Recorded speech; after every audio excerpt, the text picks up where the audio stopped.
চাওক কংগ্ৰেছৰ এটা ডিএনএ আছে আৰু এই ডিএনএ জৱাহৰলাল নেহৰুৰ দিনৰ পৰা চলি আছে বা স্বাধীনতাৰ আগৰ পৰাই চলি আছে। আমি দেখিছো ভাৰত বিভাজনৰ সময়ত এই কথা মই মিডিয়াৰ মাধ্যমেৰে মই আপোনালোকক অনুৰোধ জনাইছো যে চাওক ২৭,০০০ কোটি টকা দি পেলাই আজি যদি তৰুণ গগৈ ডাঙৰীয়া দিনতো যদি আনিব পৰা হেঁতেন আমি ৱেলকাম জনালোহেঁতেন। ২৭,০০০ কোটি টকা এটা ছেমি কণ্ডাক্টৰ ইণ্ডাষ্ট্ৰী গুজৰাটত দুটা হৈছে, থাৰ্ডটো অসমত হৈছে। কাৰ কাৰণে হৈছে? মোদী ডাঙৰীয়াৰ আশীৰ্বাদত ডক্টৰ হিমন্ত বিশ্ব শৰ্মা ডাঙৰীয়াৰ নেতৃত্বত হেৰি হৈছে। তাত ১০,০০০ অসমৰ ল'ৰাই চাকৰি পাব। তাত ১.৫ লাখ ২ লাখতকৈ ৫ লাখ মানুহ তাত বেনিফিটেড হ'ব অসমৰ। সেই বস্তুটো কংগ্ৰেছৰ সহ্য হোৱা নাই। কংগ্ৰেছৰ মতে ৰাহুল গান্ধী ডাঙৰীয়াৰ মতে তেওঁলোকৰ যিটো ৰাজনীতি সেই ৰাজনীতিত দিল্লীতে সীমাবদ্ধ। গতিকে ৰাহুল গান্ধীয়েও কৈছে ভাৰত মানে নৰ্থ ইষ্টটো তেওঁ কেতিয়াও কোৱা নাই, অসমক বাহিৰ কৰি পেলাই তেওঁলোকে ভাৰত বুলি ভাবে।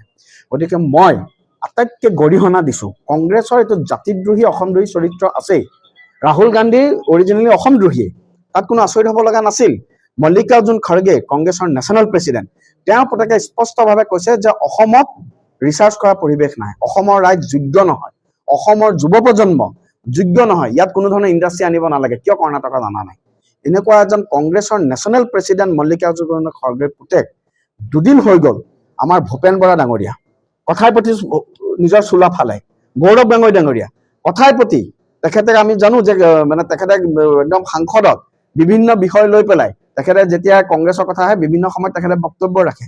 আপোনালোকে দুখ লগাকে মই কৈছো, মই এজন অসমবাসী হিচাপে মোৰ দুখ লাগিছে যে আজিৰ দিনত ভূপেন বৰা, গৌৰৱ গগৈ ডাঙৰীয়া, ৰকিবুল হুছেইন ডাঙৰীয়া, আজিৰ দিনত ৰকিবুল হুছেইন ডাঙৰীয়াহঁতো এষ্টাব্লিছ, তেওঁলোকৰতো আজি ভূপেন বৰা ডাঙৰীয়াহঁতো এষ্টাব্লিছ, গৌৰৱ গগৈ ডাঙৰীয়াতো বিদেশত পঢ়ি আহিছে। আমাৰ ল'ৰা ছোৱালীয়ে চাকৰি কৰিবলৈ ক'ত বিচাৰি যাব? আমাৰ আজি হিমন্ত বিশ্ব শৰ্মা ডাঙৰীয়াই লাগি কৰি এটা ছেমি কণ্ডাক্টৰ ইণ্ডাষ্ট্ৰী আমি আনিছো মোদী ডাঙৰীয়াৰ আশীৰ্বাদত। ইয়াত ১০-১৫,০০০ ল'ৰাই চাকৰি পাব, ইয়াত লাখ লাখ মানুহে ইয়াত পৰোক্ষ প্ৰত্যক্ষভাৱে ইয়াত সুবিধা পাব। এইখিনি কথা তেওঁলোকৰ সহ্য হোৱা নাই। কাৰণ কংগ্ৰেছে বিচাৰে আচল কথাটো হৈছে এই কথাটো যে হৈছে এইটো এটা প্ৰিয়াংক খাৰ্গে কোৱা কথা নহয়। এই কথাটো আমি সন্দেহ কৰিছো মল্লিকাৰ্জুন খাৰ্গে স্পষ্টভাৱে ক'বলৈ দিছে, নহ'লে আজিলৈ কোনো। আৰু ৰাহুল গান্ধীয়ে সততে যিজন ব্যক্তিয়ে দেশৰ বাহিৰত গৈ দেশৰ বদনাম গায়, সেই ৰাহুল গান্ধীয়ে আজিলৈকে কংগ্ৰেছৰ পিনৰ পৰা এটা অফিচিয়েল ষ্টেটমেণ্ট নাইকিয়া।